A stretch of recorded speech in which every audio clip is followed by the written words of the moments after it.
부활주일 지난 월요일 첫 아침입니다.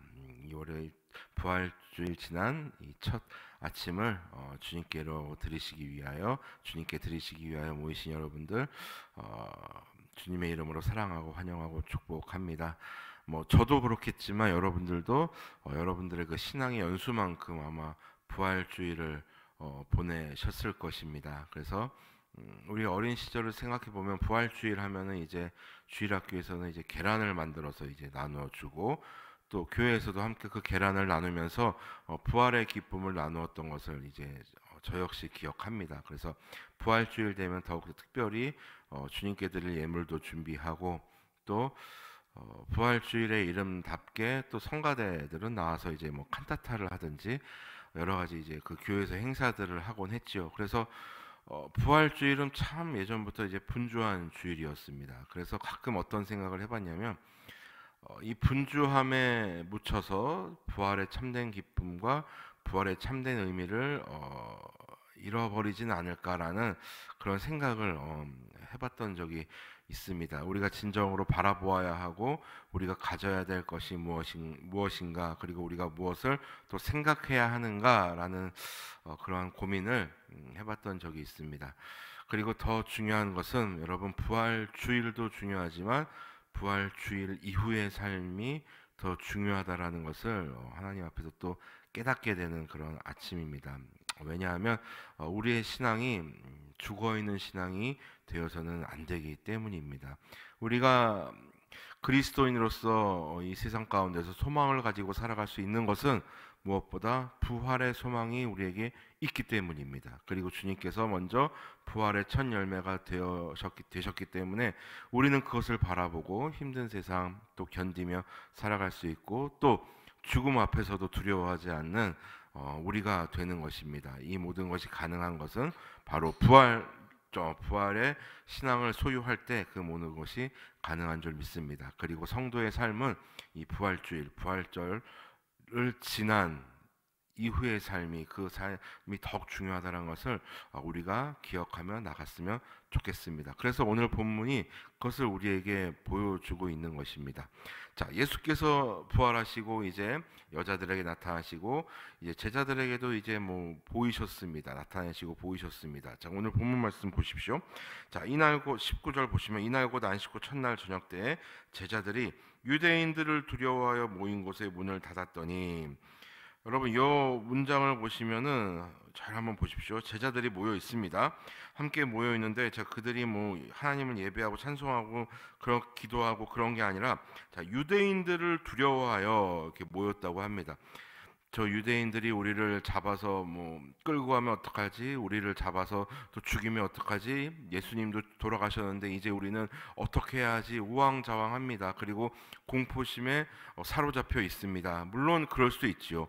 우리를 예를 들어서 우리를 인도하던 어떤 지도자가 죽었다고 생각해 보면 공황에 빠질 수가 있습니다. 그러나 우리가 기억해야 할 것은, 우리 주님은 제자들에게, 주님께서 살아계실 때 수도 없이 당신의 부활에 대해서, 당신의 죽음에 대해서 이제 예표를 하셨습니다. 그냥 어느 날 말없이 돌아가신 것이 아니라 끊임없이 제자들에게 말씀하셨다라는 겁니다. 나는 죽을지도 몰라. 그리고 그 죽음이 나를 영원히 죽음에 이르게 하지 않고, 그러나 그 죽음을 이기고 나는 부활할 거야. 그렇게 해서 하나님 나라는 더욱더 완성돼 갈 거야 라고 끊임없이 제자들에게 설명하시고, 때로는 시청각 교육으로 말씀해 주셨지만, 제자들은 그것을 다 망각하고 함께 모여서 지금 떨고 있습니다. 자, 떨고 있는 그들을 향해서 주님께서 어떻게 하시는지 보십시오. 자, 그들을 벌하셨습니까? 아니면 그들에게 나타나셨습니까? 보십시오. 자, 두려워하며 모인 곳에 문들을 닫았더니 예수께서 오사 가운데 서서 이르시되 너희에게 평강이 있을지어다. 자, 닫힌 문을 손으로 열지 않으시고 그대로 통과하셔서 그들 가운데 짠 나타나셨습니다. 예수님의 그 신성이 도드라지는 지금 장면입니다. 예수님 어떤 벽이나 어떤 문도 예수님을 막을 수 없다라는 것을, 죽음의 문조차도, 죽음의 그 무덤을 가르고 있는 죽음의 돌조차도 예수님을 막을 수 없다라는 것을 오늘 말씀을 통해서 보여주고 있습니다. 그러면서 나타나시면서 하시는 말씀이 첫 마디가 너희에게 평강이 있을지어다. 제자들은 막 지금 두려워 떨고 있습니다. 무서워 떨고 있고 앞으로 어떻게 하지 하면 앞으로 어떻게 살아야 되지? 어떻게 해야 되지? 막 고민하고 벌벌벌 떨고 있는데 그들에게 나타나셔서 주님께서 평강이 있을지어다라고 말씀하십니다. 뭐 갑자기 웬 자다가 봉창 두드리는 소리 같기도 하지만 그러나 주님께서 이 말씀을 하신 수 있었던 것은 주님께서 살아계신 주님께서 부활하신 주님께서야말로 평강 그 자체이시기 때문입니다. 평강 그 자체. 그런 격동하는 세상 속에서 뭐 풍랑이 있는 세상 속에서 한 치 앞도 볼 수 없는 세상 속에서 유일하게 평강의 근원이와 평강 그 자체가 되시는 분은 예수 그리스도이시기 때문에 예수님은 내가 평안하니 내가 평안하니 그리고 내가 평안이니 너희들도 평안할지어다 라면서 예수님께서 말씀하십니다. 자, 그 제자들을 또 안심시키시는 또 당신의 백성들을 안심시키시는 또 예수님의 방법이기도 합니다. 이것을 또 다르게 생각하면 이거죠. 자, 나만 따라와. 나만 믿어. 그럼 너희들 염려 없어. 이런 든든한 말씀 아니겠습니까? 자, 그 말씀. 자, 그러면서 20절 보십시오. 게다가 또 예수님께서는 또 제자들을 위해서 맞춤형 교육도 해주십니다. 이 말씀을 하시고 손과 옆구리를 보이시니 제자들이 주를 보고 기뻐하더라. 그 벌벌 떨고 있는 제자들에게 평강만 있는 것이 아니라 그 눈으로 보고서는 믿지 못하는 우리의 연약함을 아시고 당신의 손과 당신의 옆구리를 직접 보여주십니다. 자, 봐라, 못자국 여기 있지 않느냐? 자, 허리 봐라, 여기도 못자국 있지 않느냐? 너 예수 맞지? 딱 이렇게 설명해 주시는 겁니다. 부활 후 이 두려움 부활 후 예수님께서 나타나셔서 하신 일은 두려움에 떨고 있는 제자들에게 나타나셔서 평강을 주신 것입니다. 자, 21절 예수께서 또 너희에게 이르시되 너희에게 평강이 있을지어다 아버지께서 나를 보내신 것 같이 나도 너희를 보내노라. 주님은 평강 그 자체이십니다. 그래서 주님을 믿는 우리 역시 우리 안에 평강이 이제 자리 잡고 있습니다. 그러니 두려울 것이 없고 이제 거칠 것이 없죠. 그러니까 이제 제자들을 향하여 말씀하십니다. 그러니 너희들 이렇게 모여만 있지 말고 이제 나가라. 나가서 증인의 삶을 살아라. 나가서 그리스도의 제자답게 그 그리스도인의 그 자부심과 품격을 가지고 살아라 이렇게 부탁하시는 겁니다. 우리가 이 구절을 보면서 우리가 기억해야 할 것은 여러분 우리가 교회에 왜 모여서 예배합니까? 교회를 우리가 왜 열심히 다니고 교회에 왜 모입니까? 우리가 교회에 함께 모여서 예배하고 우리가 이곳에서 우리가 말씀을 보고 예배하며 또 기도하고 교제하는 이유는 결국은 세상을 향해 나가기 위해서입니다. 교회로만 모이는 성도는 결코 힘을 발휘할 수 없습니다. 왜냐하면 너도 나도 믿는 자들이기 때문에 그 가운데서는 뭐 어려움이 별로 있을 수가 없죠. 물론 어떤 인간적인 갈등이나 여러 가지 자잘자잘한 문제는 있지만 이 교회로만 모여서는 결코 힘을 발휘할 수 없습니다. 나가야 합니다.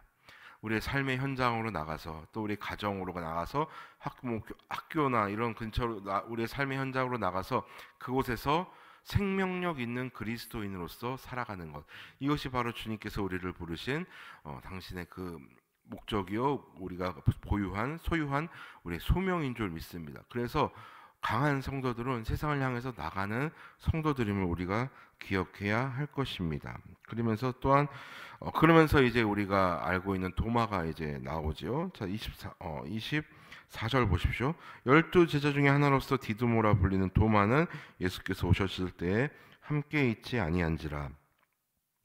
아마 도마는 뭐 잘은 모르겠지만 다른 제자들보다는 좀 머리가 좀 더 빨리 돌아가는 제자였을지도 모르겠습니다. 왜냐하면 제자들이 모여서 떨고 있을 때 곳에 있지 않고 자, 어떻게든 살 궁리를 찾아서 이제 자신의 삶을 살기 위해서 또 뭐 어떤 방법을 찾았던 그런 모양입니다. 그래서 제자들의 모임에 있지 아니했던 것 같습니다. 그래서 그 함께 있지 아니했던 도마에게 제자들이 가서 야, 예수님 살아나셨어. 우리가 봤어. 진짜 예수님 부활하신 거 맞아 라고 얘기했지만 도마는 얘기하죠. 나는 보지 않고는 믿지 못하겠어. 야, 나는 그 뭐 말로만 들어서는 모르겠는데 직접 보고 직접 만져봐야 내가 믿을 수 있겠어라고 얘기하는데 결국은 도마의 모습이 여러분 우리의 모습 아니겠습니까? 예수님을 믿고 또 평생을 신앙인으로 살았지만 그럼에도 불구하고 우리의 두 눈으로 보지 않고서는 믿지 못하는, 우리의 두 눈으로 보지 않고서는 인정할 수 없는 하나님의 그 살아계심과 하나님의 전능하심을 우리는 참 믿지 못할 때가 또 많이 있지 않습니까? 뭐 저 역시 그렇습니다. 목사로서 살고 있지만 참 주님 앞에서 믿음 없는 삶의 모습을 보일 때가 얼마나 많은지 모르겠습니다. 그래서 참 가끔은 도마보다도 내가 못하구나라는 생각을 하게 됩니다. 그래서 도마의 어떤 이런 모습은 우리의 모습으로서 이제 보일 수가 있다라는 것이죠. 그런데 사랑 많으신 자비로우신 우리 주님 어떡하십니까? 또 문을 열지 않고 쓱 나타나셔서 도마에게 직접 도마가 원했던 대로 부활의 모습을 보이시고 부활의 그 손자국과 못자국과 손의 못자국과 허리의 못자국까지 직접 보여주시고 만지시면서 도마의 그 의심을 눈 녹듯이 사라지게 해주십니다. 여러분, 이것이 하나님의 방법입니다. 너 왜 그거 못했어? 너 왜 나 믿지도 못해? 너 그렇게 했는데 나한테 이렇게밖에 못하는 거야? 라면서 하나님은 우리를 뭐 책망하거나 혼내시거나 우리를 압박하시는 것이 아니라 우리가 그런 연약한 모습을 보였을 때 손 내밀어 주시는 분이 바로 하나님이시라는 것을 우리가 좀 기억했으면 좋겠습니다. 하나님은 결코 우리를 정죄하시기 위해서 우리를 부르신 게 아니지요. 사망에서 생명으로 옮기시고 뿐만 아니라 생명력 있는 그리스도인으로서 살아가게끔 우리를 도우시고 우리에게 힘주시는 분이 바로 하나님이시요 또 주님이시요 또 성령 하나님이시라는 것을 우리에게 보여주십니다. 그래서 도마를 일으키시고 도마에게 믿음을 주십니다. 그리고 거기에 모여있는 제자들에게 숨을 내쉬면서 자, 성령을 받으라 라고 말씀하십니다. 요한복음에만 나타나 있는 표현이죠. 숨을 내쉬면서 성령을 받으라. 이게 무슨 의미겠습니까? 성령 하나님은 우리의 호흡처럼 우리 안에 우리가 호흡하는 것처럼 우리 안에 계시며 우리와 아주 가까이 계시다라는 것입니다. 그러므로 성도의 호흡은 성도의 숨결 속에서 성령 하나님의 모습이 나타나야 하고 성령 하나님의 손길이 나타나야 한다라는 것입니다. 우리가 예수님께서 승천하시는 그 예수님의 자리를 지금 성령 하나님께서 채우시고 우리를 인도하고 계시지 않습니까? 그렇기 때문에 우리는 지금 우리의 성도들의 삶은 성령 하나님과는 뗄래야 뗄 수 없는 그런 관계인 것이죠. 물론 뭐 성령 하나님을 뭐 방언이나 예언이나 뭐 신유의 은사로서 이렇게 표현할 수도 있지만 그거는 성령 하나님께서 가지고 있는 수많은 표현 중에 아주 작은 일부분일 뿐이고 성령 하나님은 우리가 뭐 이렇다 저렇다라고 표현할 수 없는 그런 놀라운 분이시죠. 하나님을 우리의 언어로 가둘 수 있는 분이 결코 아니기 때문입니다. 그래서 주님께서는 말씀하십니다. 너희의 호흡하듯이 성령 하나님을 가까이 하고 또 함께 호흡하라 라는 것입니다. 여러분, 우리가 뭐 굉장히 흥분을 하거나 뭐 화가 나거나 정말 우리가 폭주할 때 숨이 거칠어지지 않습니까? 자, 우리의 호흡의 그 저기를 잃었기 때문입니다. 평정심을 잃었기 때문입니다. 그래서 성령 하나님이 우리와 함께 하시지만 성령 하나님 없이 행동할 때 우리는 폭주하고 숨이 거칠어질 수 있는 것입니다. 때문에 우리의 호흡을 우리 성령 하나님의 그 호흡에 맞춰야 하는 것입니다. 그렇기 때문에 우리 성도는 이 호흡조차도 잘 해야 된다는 것 또 우리가 기억했으면 좋겠습니다. 자, 그러면서 이 본문을 어떻게 마무리 지어지냐?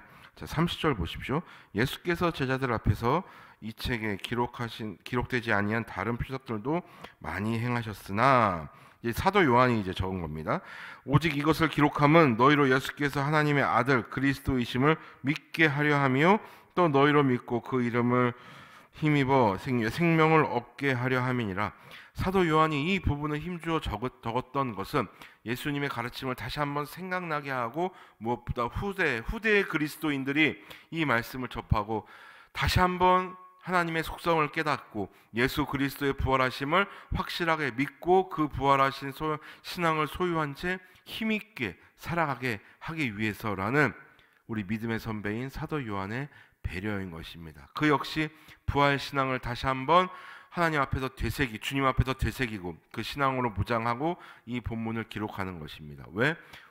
믿음의 후배들이 어떠한 어려움이나 그런 어떠한 힘든 상황 속에서도 길을 잃고 헤매는 것이 아니라 부활하신 주님을 바라보고 부활의 소망을 가지고 이겨냈으면 하는 바람에서 그런 사랑의 발로에서 기록한 이런 부분이라는 것이지요. 자, 그러므로 사랑하고 존경하는 성도 여러분, 제가 서두에 말씀드렸지만 우리 신앙인의 삶이 더욱 중요한 때는 부활절 이후에 우리의 삶이라고 말씀드렸습니다. 우리는 과연 사망에서 생명으로 옮겨온 자들인지, 그리고 다시 우리가 부활할 소망을 가지고 살아가는 부활 신앙을 소유한 자들인지, 그리고 부활 신앙을 소유한 자답게 힘있게 우리가 살아가고 있는지 한번 점검해 보았으면 좋겠습니다. 뿐만 아니라 우리의 삶을 그렇게 수놓을 뿐만 아니라 우리의 다음의 믿음의 세대들을 위해서 우리가 또 믿음의 발걸음을 옮기는 우리가 되었으면 좋겠습니다. 우리가 그런 삶을 살아갈 때 주님께서는, 특별히 성령 하나님께서는 날마다 우리에게 생각나게 하실 것이고 또 주님의 뜻대로 살아갈 수 있게끔 우리를 도와주실 것입니다. 우리 그러한 삶을 살아가는, 그런 복된 삶을 살아가는 저와 우리 모두가 되시기를 주님의 이름으로 소원합니다.